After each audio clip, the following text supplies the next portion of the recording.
War Eagle, and welcome to another edition of Ever to Podcast, the show where we catch you up on the latest Auburn news, topics, discussions, rumors, things that you need to be aware of when you're trying to discuss the Auburn experience, whether it's around the water cooler or when you're out and about on social media. All here at E2C Network, where we share the Auburn experience. All about Auburn sports, Auburn culture, Auburn family. If it's orange and blue, it's what we do. So thank you for joining us in what we're going to be doing today on Ever to Podcast, episode 104. Today's date is July 10th, 2026, if I could get that out. And as always, I'm your host, Kyle Loomis, to catch you up on the latest news, topics, and discussions in the Auburn experience. The usual deal here during the summer, we don't have a ton of things, although we have some larger stories this week and a good dose of one thing that we don't get to talk about enough. In some regards, when the athletic calendar year is in full swing, or at least have the attention span to do so. So there's still plenty that's on the bone, so to speak, if you want to use that expression, for us to chew on in the Auburn experience and talk about that. So we're going to do that. We'll go through the different topics of the sports programs, anything else out there that you might need to be aware about that's related to the orange and blue here on episode 104. So let's start right off at the top with just some general athletics news. And this is where a lot of the bigger news stories lie. The first one of the week, and I think that got some conversation going because of the different elements of this, is really interesting. On Monday, I think it was, the University of Alabama, hold on, and the University of Auburn, hold on, both together issue a joint statement that opposed the Protect College Sports Act that's going through Congress right now, and they urge the Senate not to advance it in its current form. So I think that's some key wording there. So let's talk about this for a second. Listen, I know we all play up the Auburn and Alabama rivalry, and it's real and all that stuff, but there are things that they can do together. But it doesn't all just make us feel weird to see a collaborative effort by Auburn and Alabama.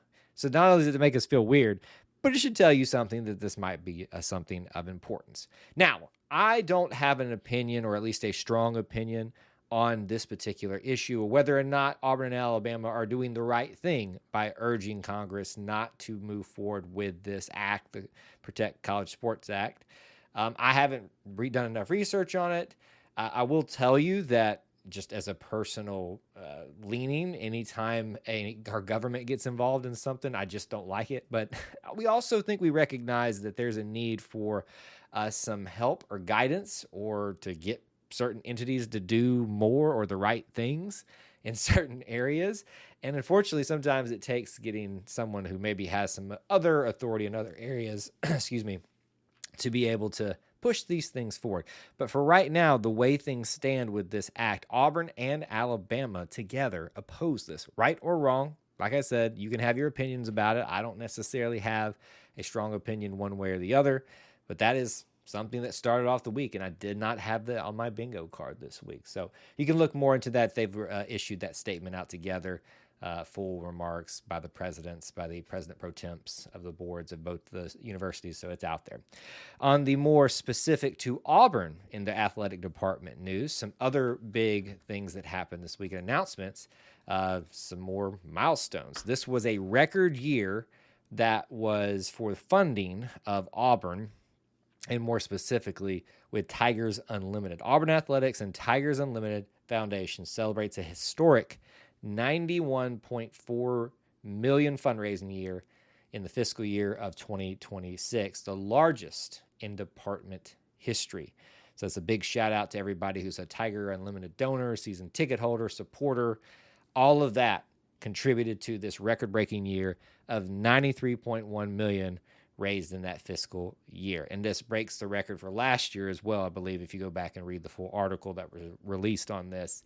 But that's a significant amount of money. Obviously, we all have our opinions, as we all do, in everything pretty much, about how that money should be utilized. I trust the people that are in the knowledge, in the know, that know all the ins and outs about actually where money does need to be spent and where there's extra to go. So I know that will be something maybe that you want to share on. But here's the facts. $93.1 million. Auburn Athletics, Tigers Unlimited Foundation, donors. If you're a supporter, congrats. You had a historic year fiscally by supporting that. So two big, just general athletic news stories for this week in episode 104. What we also have a lot of here is just some good like a conglomeration of Auburn in the pros news that I want to bring your attention. This is a good time to do that while the athletic programs right now are in hiatus during the summer. And while some of these pro events are going on, that gives us an opportunity to just check in on how our guys are doing. So let's start with the NBA. You know, Janai Broome had his first year in the NBA, had some good stuff, had some injuries. He's working his way back into prominence there. Right now, playing in the Summer G League, not only is he had a good game, but there's also a pretty cool highlight, and kind of icky highlight because, icky, what a word, because he gets a really great slam, but unfortunately it was LeBaron Philon of Alabama, formerly of Alabama, that had to dish the ball to him to make that slam. So I don't know how I feel about that yet, but we'll make peace with it, I guess. On top of that, Janai Broome versus the Pistons in one of his games, 19 points, 13 rebounds. This is one game, but I think it's a good indicator there that he's starting to feel back to his normal self and maybe ready to take that next step in his second year in the NBA, whether that starts in the G League or in the league. He's there. He's ready. Seems ready to go. So congrats to Janai for that great game. We don't get to talk about Edouard Julien enough, and I still, in my mind, had him still with the Toronto Blue Jays. I know he got traded back. I just forgot about. He's in Colorado now, and he likes to hit homers, and that works out well for you if you're in the Rockies because the air's real thin up there if you didn't know that. He hit what they're calling a bomb, 106 miles per hour off the bat, 423 feet. If you've watched the highlight of it, you'll see that those numbers definitely make sense for what he accomplished with that. Nice to see Edouard Julien get on the highlights there for not only the MLB, but for the Colorado Rockies. Love seeing him have success. DeWanna Bonner, I feel like we are always talking about the next thing that she is knocking down in terms of a milestone, things like that. She is Auburn's all-time leading scorer, definitely, but she's got another thing that she did in the WNBA.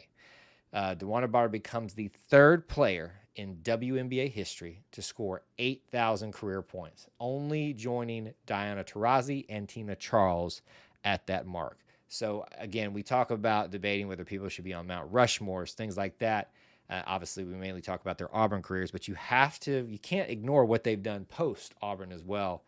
DeWanna Bonner has a incredible resume for that, for what she did at Auburn and what she's doing as a pro.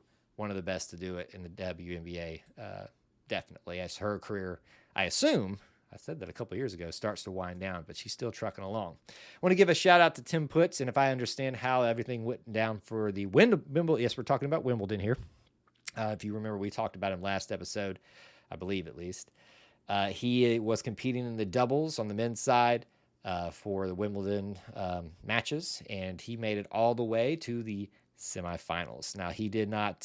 He made it. He made it through the quarterfinals, made it to the semifinals, and I believe they did get beat today. I think it was, but an incredible performance by him and his partner to be able to do that on the big stage there in Wimbledon. So another cool Auburn in the pros thing, even outside of more traditional sports that people pay attention to. This last thing for Auburn in the pros is going to be a hybrid with men's golf because there's one representative competing as an amateur there, and it's not Jackson Coivin, that we're going to mention as well.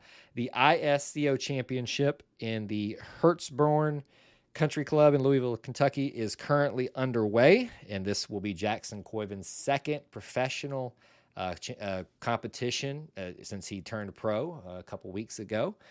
We talked about his last one last week, so he's obviously going to be there. Looks like he's doing pretty good right now on just day one of the competition. You also have two other guys who've been in the pros that represent Auburn as well, Trace Crow and Patton Carisi, I think is how you say that. And Patton, I'm sorry if I'm mispronouncing that, but I believe he is the one that's doing the best out of all the Auburn guys. I think he was in the top 10 on the day one, as far if I remember correctly and saw that correctly. And then let's give a shout out to Josiah Gilbert, current member of the Auburn men's golf team, two-time champion himself. And he is competing on that ISCO as an amateur right now. So a lot of Auburn in men's golf, PGA right now. If you're not paying attention, you need to be. We've got some general Auburn sports programs news here now. We're getting into softball. I know we haven't talked about them a lot lately, but one of the publications out there, On Three Rivals, they put out their list of the top classes for Auburn for softball recruiting, and Auburn finds themselves inside the top 15, coming in at number 13 overall with their freshman class. If you want to go see more about that, you can go to their site. They've got several new names that are coming in that are part of that number 13 overall freshman class for their next season, which hopefully will be a nice little turn in the right direction, year 3 of the coaches Malveaux era, as I like to call them, and my co-host likes to roll his eyes at me when I say that. A little shout out for Auburn women's tennis continuing to reload after a championship year, an incredible year that it was. More people are wanting to come compete here. Once again, this is one of those names. I'm not going to butcher your last name, but just Yara is coming to be with the Auburn women's tennis team coming by way of France. They added her this week, some more international flavor being added to that team. This is probably the other and the biggest news story for a specific program at Auburn outside of the general athletics that affected everybody this week. We've already talked about those stories. Last week we talked about, in the wee hours of previous Sunday evening, the head coach for Auburn, former head coach, I almost said Ralph Spry. That's the former head coach. Leroy Burrell chose to take a job at Texas A&M. We got a little bit of clarity based off some comments from what we'll mention here in a second, that was more of a decision for him and his family. And if you know kind of the situation, at least as we understand, that makes a lot of sense for him. So we don't have really any ill will or things like that. It seems like things were okay on that, at least outside looking in. But the big news and the good news, and maybe if you were paying attention, you probably weren't surprised by this. Auburn has named their head track and field coach, and they did not have to go far or work hard for this.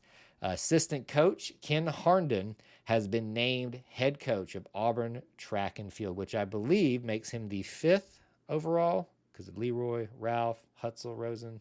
I think that's the 5th overall head coach for Auburn track and field, taking over for both the men and women. He's an Olympian himself. He's been a 7-time National Assistant Coach of the Year. He was this year. He obviously was a key instrument in helping Jacoby Thard, Ajayi make what they did in championships. So he has earned this promotion, has earned this opportunity. So Auburn has their new head man for the track and field program. Excited to see what he can do with the foundation that was left for Leroy Burrell, where Leroy Burrell took it, almost winning a national championship for the men. Who knows? Maybe that foundation is going to be pretty strong, and how Ken can enhance it even more. So, brand new head coach, and I would say welcome to the Auburn family, but he's been here. He knows. So, even more of a big, I guess, just a reaffirming member of the Auburn family. Football news. About all we got this week in terms of hardcore news. I can't believe that we're not talking about a commit right now. That's going to be weird. We'll see if we get one before the Auburn Experience show comes out, if we can maintain that segment. They have some more lists coming out for preseason. Athlon Sports has put out their preseason all SEC honors list. You're going to see some very familiar names on there, which is going to be like Xavier Atkins is on there for first team. Second team, Jeremiah Cobb. All SEC first team, Rayshawn Pleasant. And then fourth team, I didn't know they were doing a fourth team. That's going to be Cody Sigler. Lots of people have some hype around Cody Sigler, and at least one publication has him to be a player of note with that nod on their list. So that's all for the football.